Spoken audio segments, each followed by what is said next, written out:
Hola, ¿qué tal? Mi nombre es Carmen Piña y el día de hoy les voy a hablar un poco de una poeta que se llama Alfonsina, que es esta mujer de aquí. Ella es argentina, pero nació en Suiza y es un elemento fundamental para la historia de la poesía y de las mujeres.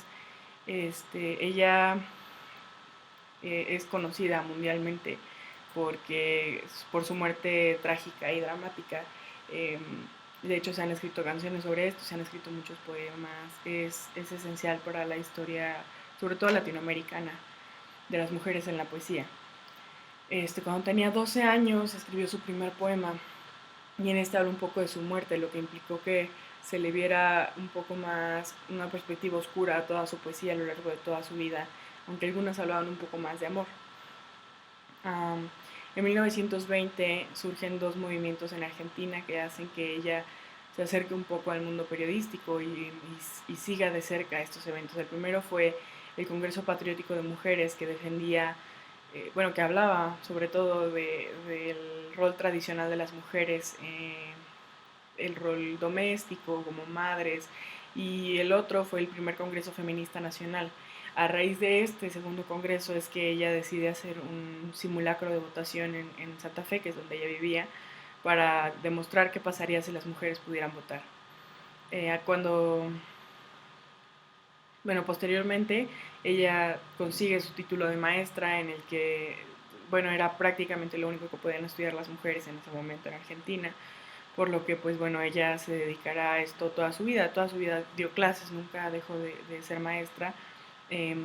Posteriormente se queda embarazada cuando tiene 15 años y como una manera de defender el derecho a la maternidad independiente de las mujeres y de defender su propia maternidad, se va a vivir, perdón, su propia maternidad e independencia, se va a vivir a Buenos Aires con su hijo.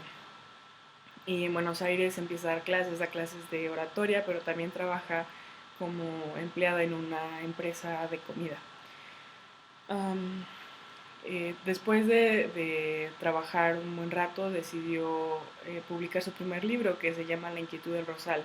Este libro incluso ella hace un poco de burla al respecto y dice que era muy malo, que era romántico y soso y habla de la perspectiva muy romántica de las relaciones amorosas. Um, Después de este libro se involucra un poco más en el mundo de la escritura periodística, participa en el socialismo y en el movimiento feminista latinoamericano.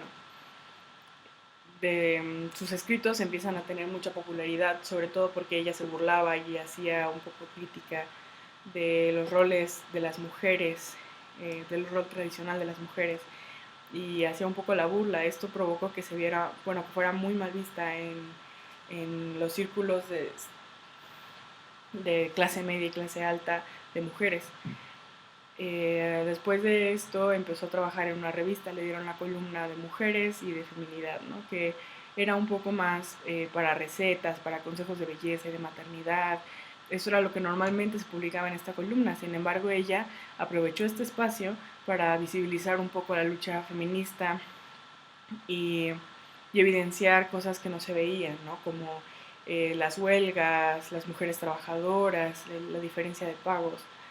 Eh, y bueno, esto ocasionó que ella, junto con su poesía, que ella rompiera muchos esquemas y que en los círculos en los que ella se movía, que eran sobre todo escritores y poetas, se cuestionaran qué tenía que escribir una mujer, de qué tenía que hablar una mujer y cómo tenía que hacerlo, porque Alfonsina hablaba mucho del amor de las relaciones, pero las hablaba de una perspectiva, rompía un poco este canon de la mujer como ser puro y limpio y hablaba un poco más de la pasión. Incluso comparó en algún poema a las mujeres con lobas. Hablaba de las lobas como seres salvajes que comen carne y lo comparaba con las mujeres en este sentido del amor, ¿no? Y bueno, esto ocasionó que le dieran empezó a publicar en un periódico con el seudónimo de un personaje masculino, que fue el único seudónimo que utilizó en toda su vida, que es Tao Lao, quien hablaba tan dicotómicamente que era la burla de esta dicotomía. Eh, Satirizaba y exageraba los rasgos que se esperaban de una mujer y de un hombre. Después de trabajar en este periódico, publica su penúltimo, me parece, libro de poesía en el que ya abarca un poco más la vanguardia eh, y fluye más su voz interna, es más metafórico y mucho más atrevido que su demás obra, y empieza a hablar un poco más de los problemas sociales y menos de los problemas emocionales y románticos. En 1935 le diagnostican cáncer y se somete a una serie de procedimientos y tratamientos. Sin embargo, a partir de este año empezó a vivir con mucho dolor. Y ella decía que cuando ya no soportara más este dolor, que iba a terminar con su vida, que se iba a suicidar. En 1938 la invitan del gobierno uruguayo a una conferencia en Montevideo. Este momento fue muy importante y trascendente para las mujeres poetas porque fue un evento de poesía latinoamericana en el que fueron 3 mujeres las que impartieron las conferencias, nadie más. Entonces fueron 3 mujeres latinoamericanas hablando de poesía, y para Alfonsina pues esto fue siempre por lo que luchó, ¿no? Porque las mujeres tuvieran su propio espacio en la poesía, y a partir de este evento así fue el inicio de la nueva etapa. Y bueno, este suceso fue trascendente en su vida y en su carrera profesional. Después más tarde en este año, publica, su último libro que se llama Mascarilla y Trébol, y en este libro es un poco más fuerte y habla más de su muerte, porque lo escribe desde esta perspectiva del dolor, de lo que está sufriendo y de todo lo que le está pasando a su cuerpo y a ella. Más tarde, en 1938, el mismo año, en octubre, ella decide viajar a Mar del Plata.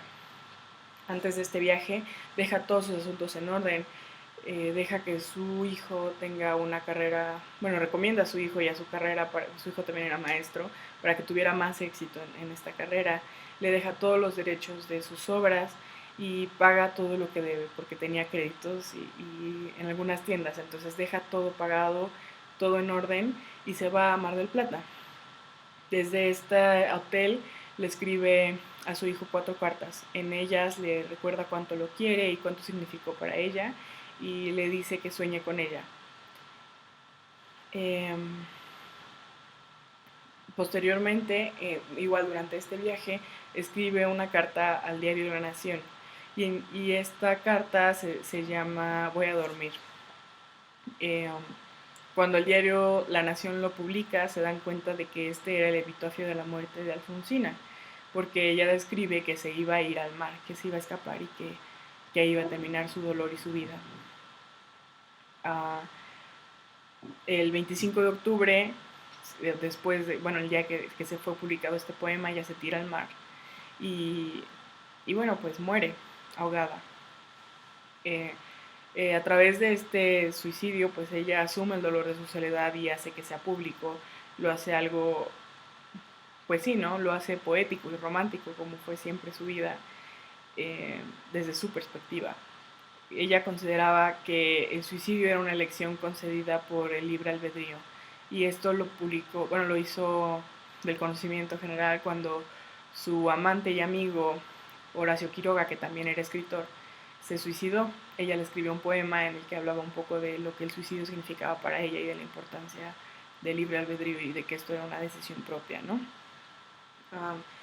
Esta parte de su historia en la que ella se suicida trascendió hasta la fecha, se han escrito muchas canciones al respecto.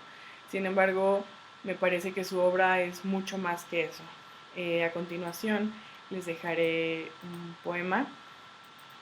Eso, gracias. No sabe cómo.